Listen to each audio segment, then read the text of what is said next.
let's get into what Vincent Goodwill busted out. Because there's a lot of drama going on in Houston Rockets right now. Wow. There's a And lot I of the tagline was Houston, you have a problem. we definitely have a problem. And before we get into this, because we got to speak on this without being biased. Listen, big Rockets fan, always have, always will be.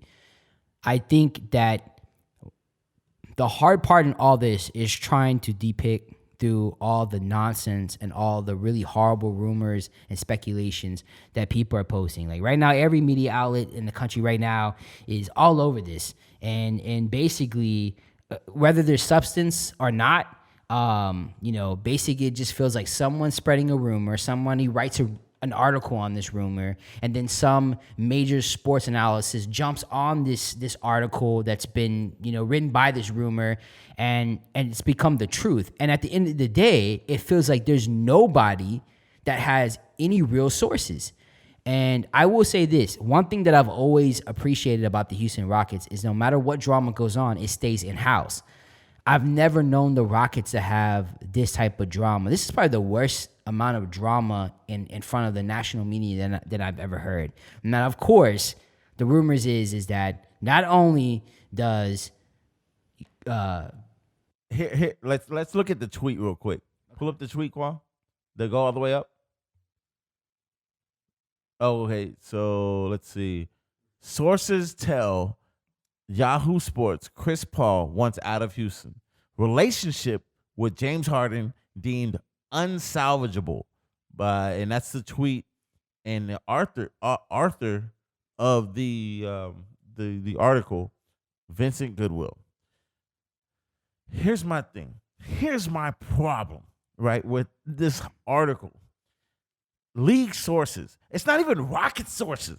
League sources told Yahoo Sports, told Vincent Goodwill, a senior writer for Yahoo Sports, who I don't know if this is true or not, but if it's true, and I'm not, listen, I'm open enough to admit that maybe it's just a meme, maybe it's not real, maybe it's just put out there for the masses to see to fake us all out.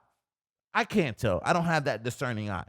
So, but there's a tweet out there that says, I can't stand, basically says that I cannot stand how Harden plays. It's so unwatchable. I hope he breaks something. And if that is in any slight a bit of truth of what he may have or may not have actually tweeted, man, I'm done with him. Period. Point. But well, even if that's fake, and like I said, Clutch fans, shout out to Clutch fans for always keeping everyone honest, and they have some really amazing fans on the forum that really due diligence of sorting throughout the rumors and whatnot. Even if that tweet, which reportedly he tweeted but then deleted, if you go back and look at a lot of the stuff he said about James Harden and the Rockets, it wasn't becoming of someone who obviously didn't form a bias. And that's the problem. I want to know if he votes for the MVP. I mean, this is somebody who not only, he came to Yahoo Sports in 2018, but before then he was covering the Chicago Bulls, and he also covered the Detroit Pistons. So he has no ties with the Houston Rockets whatsoever. Like many of these, he's just one of many of these reporters. And here's my take on this. There's a lot of people right now that are trying to be NBA insiders in order to get clout and to get followers, so they can somehow, get the attention that they need to get more money. The problem is that when you spread false rumors like that, that's not sports journalism. And even in the crazy thing about it though, but he got his 15 minutes of fame because he was on almost every sport major cast today, but newscast today. Here, I'm gonna do this. I'm gonna hold his feet to the flame. So at the end of the day, you're going to put out stuff that Daryl Morey will deny, Chris Paul himself has denied, come out not only in interviews or one-on-one sit-downs with other reporters, but he actually went on the tweet and responded saying, that's news to me. Shout out to Chris Paul. News to me with the... And I'll say we're not going to lay down. We're not going to bow down to nobody coming out and putting out false rumors, and especially when it comes to national media clout chase. And that's what I think at the end of the day, Mr. Vincent Goodwill tried to do. He clout chased on James Harden. He clout chased on the Rockets. He clout chased on Chris Paul and Daryl Morey. And at the end of the day, he took advantage of a team that kind of everybody feels like they bowed out a little early. And for all intents and purposes, yeah. But he, to me, harped on a bad situation. So at the end of the day, everybody wants to be champions. Everybody's not going to be champions. And nobody wants to lose. And so here's the thing. Let's go ahead and sort through all the rumors properly. Did James Harden and Chris Paul have words with each other when they lost? They sure the hell did. And if they didn't have words for each other for coming up short and not winning when they had a chance to beat the Golden State Warriors, then I would be questioning their willingness to want to win. Right. So Shaq even came out and said, "Hey, I've had many conversations with other teammates that we wanted to win, so we got into each other's face. And guess what? That just like I came in here because I was 15 minutes late, or I was, y'all held my feet to the flame. And at the end of the day, it's not about, me pointing out my faults or my lacking of a certain strength or want, but it's everybody has a role. Everybody's trying to get to a certain level. And then just like in us, just like in a team, just like in any situation where you want to be the best at what you do, you're going to hold your partners, your counterparts accountable, your co-workers and your players accountable. And both of them are competitive alphas. Right. Okay, so I'm not saying that both of them. So people always tell me that, James Harden hasn't become the leader he needs to be. But that doesn't mean that he's not working on being a leader, and it doesn't mean that he's still not competitive. The man loves to play basketball. And so Chris Paul also loves to play basketball, and they both want to win. I was telling Qual earlier, too, that when you and I played basketball, before ball was life, we used to ball was life for real. We would hoop till like 3 or 4 o'clock in the morning, all day, every day. That's how it was. We get in trouble with our girlfriends. But the point being is that there was times that if no one knew who we were, that they would play with us for the first time. They would almost think that you and I were gonna fight because we would yell and curse each other out. And shout out to my basketball goons that also watch this show over there at Field Hoops, because as much as friendly as we are with each other and how close we are as a team, we still fight and argue and yell at each other because it's that competitive spirit. And nobody here is playing for any money. No one here is ever going to make the NBA, but nobody also wants to lose. You know what I mean? So I think there's truth there. Now, to where it's ridiculous, where he's going on live TV and saying, "Oh yeah, it got so petty between them that James Harden likes to shoot at the basket by himself, and so Chris Paul didn't like that, so he would purposely play one-on-one with the rookies in front of James Harden while he's shooting to mess with him." Like, what kind of bullshit ass story is that? That's to me, that's a petty instance to validate what you're trying to put out. It's so unreal. And we live in this society now, when stories become so unreal, they have to be true. Like, who would make that up? Right. No, they would fucking make that up, because guess what? Everybody's jumping on it. Go to Instagram. Everybody's reporting the same shit. I cannot sit there and say every point of what he's saying is a lie or is a truth. But when the player himself and when the GM himself, who is in the room, in the situation, says categorically they never demanded a trade, they never asked for a trade, and they never said that they wanted a trade. And you made a good point, and you're going based off of what Stephen A. Smith said, and that was great, is that Chris Paul, of all people, knows that him demanding a trade, that hurts him. And he knows about the player bargaining. He just got the biggest contract that he could probably get. He'll ever get, correct, especially at the down of his career. But listen, Chris Paul is a pretty direct person, and I don't think he would jump on Vincent Goodwill's Twitter account to say, hey, this is bullshit. If it wasn't bullshit. Do I think that the Rockets do have some turmoil? I think there is. I think that we still haven't signed D'Antoni. Obviously, D'Antoni's agent brought to the national media the offer that Tillman offered. And when you look so you know what the rumor is, right? What's the rumor now? So there's levels to how much money that D'Antoni can make on the contract that they offered. So there's incentives. There's levels. No, right. these are this is more than incentives, but you're right. Yeah, and it's technically incentives. Right, right. I think Tillman thinks they're incentives. First round, right? Right. You get $2 million. Right. You get to the second round, you get $5 million.